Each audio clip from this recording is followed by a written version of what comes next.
Hello दोस्तों, कैसे और क्या चल रहा है। आज की कहानी शुरू होती है वंदना से, जो अपने पति समीर के साथ रहती है। समीर एक वर्कहोलिक इंसान है। उसकी पूरी ज़िंदगी सिर्फ अपने काम के आसपास घूमती है। समय पर उठना, समय पर ऑफिस जाना और दिन रात काम करना ताकि अपने परिवार को हर खुशी दे सके। लेकिन इसी वजह से वे अपनी बीवी वंदना को बिल्कुल भी टाइम नहीं दे पाता। वही वंदना एक हाउसवाइफ है जिसके लिए अपने परिवार का ख्याल रखना ही सबसे ज़रूरी काम है। उसी घर में समीर की छोटी बहन प्रिया भी रहती है। एक दिन समीर ऑफिस और प्रिया कॉलेज चले जाते हैं। उसके जाने के बाद वंदना अपनी बचपन की दोस्त रुबीना से मिलने जाती है। रुबीना का स्वभाव वंदना से बिल्कुल अलग होता है। उसने एक एक्टिंग वर्कशॉप ज्वाइन की होती है जहां वे रोज एक्टिंग सीखने जाती है। रुबीना वंदना से कहती है कि उसे भी अपनी लाइफ में कुछ नया करना चाहिए और अगर वे चाहे तो एक्टिंग क्लास ज्वाइन कर सकती है। फिर वे अपने सीनियर आदित्य के बारे में बताती है। वे कहती है कि आदित्य बहुत हैंडसम है और उसकी पर्सनालिटी इतनी अट्रैक्टिव है कि हर कोई उसकी तरफ खींचा चला जाता है। लेकिन वंदना मुस्कुराकर मना कर देती है। वे कहती है कि उसे ये सब करने की ज़रूरत नहीं है। हाँ, बस उसे एक ही शिकायत है कि समीर अपने काम में इतना बिजी रहता है कि उसे बिल्कुल टाइम नहीं दे पाता।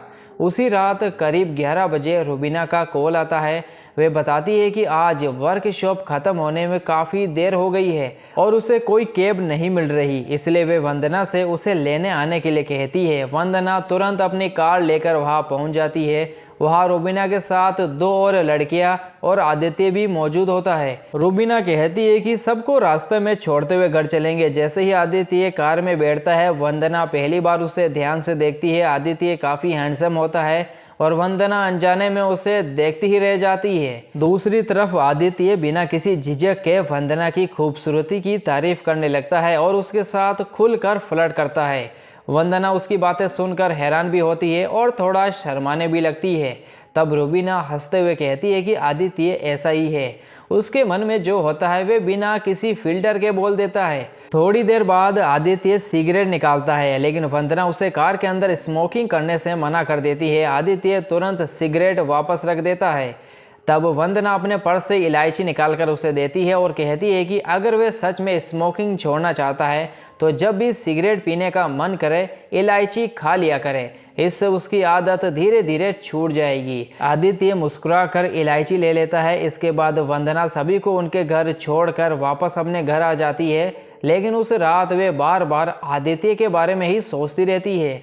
जिस तरह उसने उसकी खूबसूरती की तारीफ की थी, वे बात उसके दिमाग से निकल ही नहीं रही थी। अगली सुबह रुबीना का कॉल वंदना के मोबाइल पर आता है, लेकिन मोबाइल कमरे में होने की वजह से समीर फ़ोन उठा लेता है। बाद में जब वंदना रुबीना से बात करती है तो रुबीना बताती है कि आज वर्कशॉप में आदित्य उसकी बहुत तारीफ कर रहा था।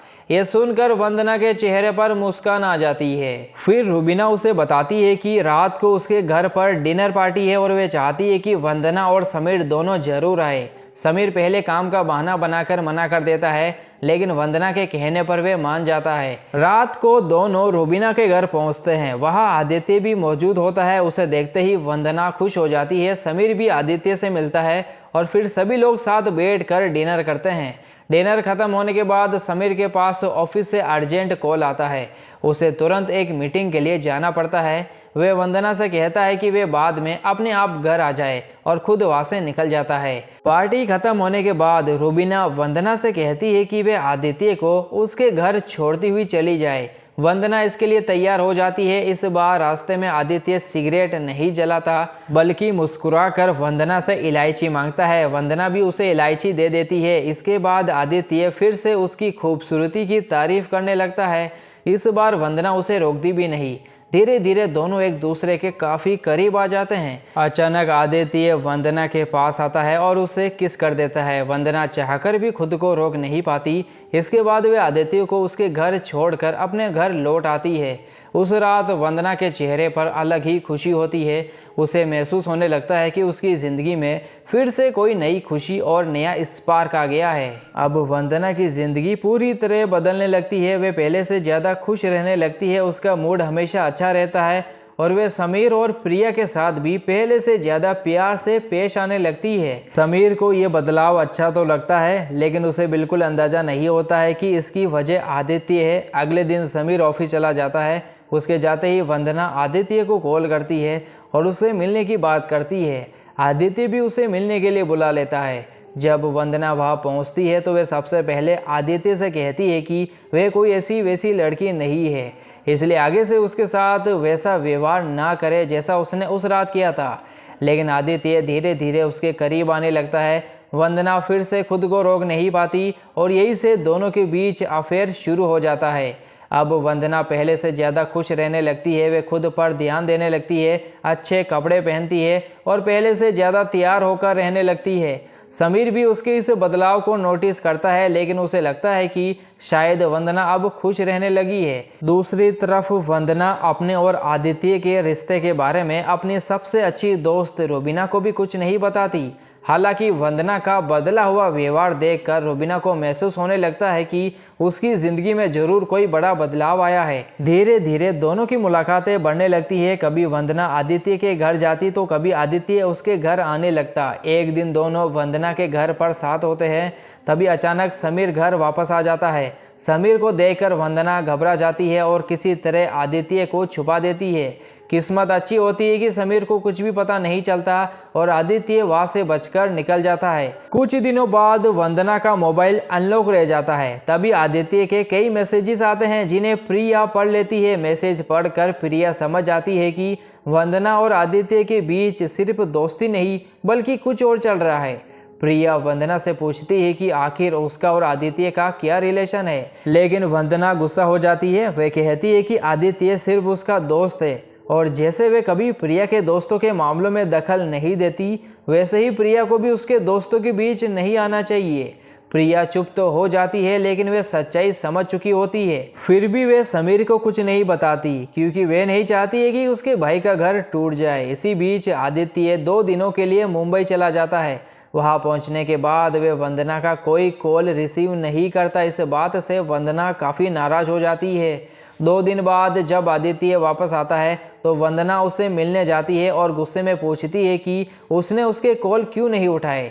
तब आदित्य मुस्कुराकर उसे एक गुड न्यूज़ देता है। वह बताता है कि उसे एक वेब सीरीज में रोल मिल गया है और अब उसे जल्द ही मुंबई जाकर शूटिंग करनी होगी। यह सुनकर वंदना का सारा गुस्सा खत्म हो जाता है।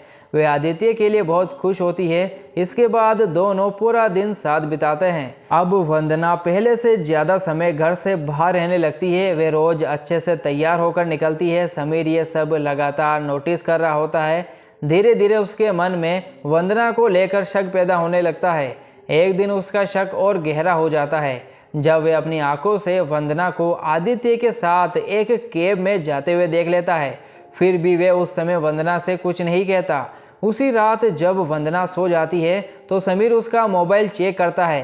मोबाइल में आदित्य के साथ उसकी सारी चैट्स पढ़कर उसे सच्चाई पता चल जाती है कि दोनों के बीच अफेयर चल रहा है। यह सच जानकर समीर अंदर से पूरी तरह टूट जाता है। वह वंदना से कुछ नहीं कहता, लेकिन अकेले में बहुत दर्द महसूस करता है। उसका भरोसा पूरी तरह टूट चुका होता है। प्रिया भी अपने भाई की हालत समझ आती है। वह देखती है कि समीर पहले जैसा नहीं रहा, लेकिन फिर भी वह चुप रहती है क्योंकि वह घर में कोई झगड़ा नहीं चाहती। समीर अंदर ही अंदर पूरी तरह टूट चुका होता है। वह किसी से अपने दिल का दर्द शेयर नहीं करता, लेकिन हर वक्त उसी बारे में सोचता रहता है। एक दिन जब समीर और प्रिया कहीं जा रहे होते हैं तो रास्ते में समीर अचानक गाड़ी रोक देता है। वह इतना परेशान हो चुका होता है कि अपनी ज़िंदगी ख़त्म करने का फैसला कर लेता है। ये देखकर प्रिया बुरी तरह घबरा जाती है। वे किसी तरह समीर को समझाकर वापस घर ले आती है। अब उसे एहसास हो जाता है कि अगर जल्द कुछ नहीं बदला तो उसका भाई पूरी तरह बिखर जाएगा। इसके बाद प्रिया सीधे कुछ कहने की बजाय इशारों इशारों में वंदना से बात करती है। वह कहती है कि आजकल समीर बहुत टेंशन में रहता है, इसलिए उसे अपने पति का थोड़ा ज़्यादा ध्यान रखना चाहिए। ये सुनकर वंदना कहती है कि वे और क्या करे। वे रोज़ उसके लिए खाना बनाती है, घर संभालती है और उसकी हर ज़रूरत का ध्यान रखती है। अब इससे ज़्यादा वे क्या कर सकती है। तब प्रिया कहती है कि वंदना इतनी समझदार है, इसलिए उसे खुद समझ जाना चाहिए कि समीर को आखिर किस चीज़ की ज़रूरत है। इतना कहकर वे वहाँ से चली जाती है। प्रिया की बातें सुनकर वंदना समझ आती है कि वे किस तरफ इशारा कर रही है। दूसरी तरफ समीर भी एक फैसला करता है। उसे लगता है कि शायद गलती उसकी भी थी, क्योंकि उसने हमेशा अपने काम को ज़्यादा इम्पोर्टेंस दिया और कभी वंदना को समय नहीं दिया। इसलिए अब वे अपनी पत्नी के साथ ज़्यादा से ज़्यादा टाइम बिताने की कोशिश करने लगता है। समीर अब वंदना का पूरा ध्यान रखता है। वे उसके लिए खाना बनाना सीखता है, खुद अपने हाथों से खाना बनाकर उसे खिलाता है और हर छोटी बड़ी खुशी का ध्यान रखने लगता है। समीर का ये बदला हुआ व्यवहार देखकर वंदना भी खुश हो जाती है। इसी बीच वंदना भी अपनी लाइफस्टाइल बदल देती है। अब वे सिर्फ साड़ी ही नहीं बल्कि वेस्टर्न ड्रेसेस भी पहनने लगती है। समीर को इससे कोई परेशानी नहीं होती, लेकिन उसके दिल में ये बात बैठ चुकी होती है कि शायद उसने अपनी बीवी को हमेशा के लिए खो दिया है। एक दिन किसी बात पर समीर अपना गुस्सा कंट्रोल नहीं कर पाता और वंदना पर नाराज हो जाता है। दोनों के बीच बहस हो जाती है। गुस्से में वंदना घर छोड़कर अपनी दोस्त रुबीना के घर चली जाती है। कुछ देर बाद समीर को अपनी गलती का एहसास होता है। वह समझ आता है कि अगर उसने ऐसा ही व्यवहार किया तो उसका रिश्ता पूरी तरह टूट जाएगा। वह तुरंत रुबीना के घर पहुंचता है, वंदना से दिल से माफ़ी मांगता है और उसे घर लेकर आता है। घर लौटने से पहले वह पूरे घर को खूबसूरती से सजा चुका होता है ताकि वंदना खुश हो जाए। घर पहुंचने के बाद समीर वंदना के साथ रोमांटिक पल बिताने की कोशिश करता है। वंदना भी उसे नहीं रोकती, क्योंकि वे आज भी अपने पति से प्यार करती है और हमेशा से सिर्फ उसका साथ चाहती थी। लेकिन तभी समीर अचानक रोने लगता है। उसे रोता देखकर वंदना हैरान रह जाती है। समीर कहता है कि गलती उसी की थी। उसने कभी वंदना को समय नहीं दिया, कभी उसकी भावनाओं को नहीं समझा। वह उससे दिल से माफ़ी मांगता है और कहता है कि उसे बहुत पहले ही अपनी बीवी की ज़रूरतों को समझ लेना चाहिए था। समीर की बातें सुनकर वंदना को अपनी गलती का एहसास होने लगता है। वे फैसला करती है कि अब वे आदित्य के साथ अपने सारे रिश्ते हमेशा के लिए ख़त्म कर देगी।